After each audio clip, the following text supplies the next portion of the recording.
Igihe cy'isaha 3 n'igice zo mu gitondo niho Bob Rugurika yashika kuri parke ikukira sentare nkuru yo mu gisagara ca Bujumbura aherekejwe n'abashingwamanza biwe babiri.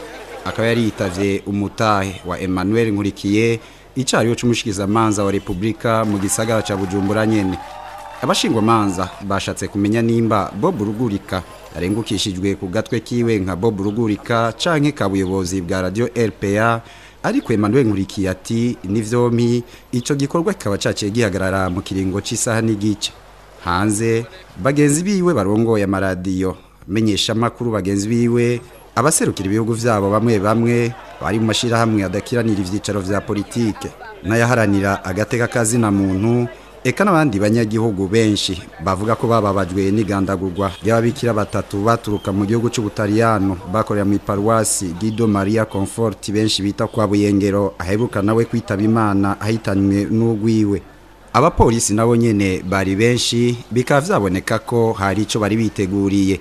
Inyuma y'amasaha hafi 8 yose atanga umuco ku makuru radio RPA imaze imisi ishikiriza kubijanye n'abantu bavugwa ko bateguye bakongera bagashira mu ngiro bojya bwicanyi, amakuru mbere arimwo n'uwiyemangira ko yarimwo, niho inkuru mbi yamenyekana.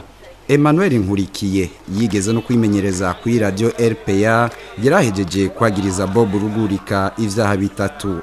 Icambere ngo yaragize uruhara muri bujya bwicanyi, ica kabiri naco ngo ntiyatabarije igihugu, hamwe kandi ngo nukuba yaramenye ibanga amatohoza atarahera, akaba ashobora gufungwa imyaka 20 yose baravyicaha kimwe gikomeye muri ivyo bitatu. Abanyagihugu bari ngaho bashira mu gahogo bati RPA yaratabarije igihugu.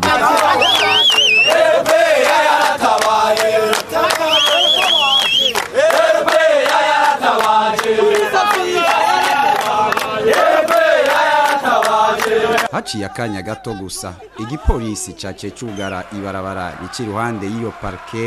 Bob Rugurika yurizwa kizunguzungu ajanwa mu ibohero rikuru rya Mpimba.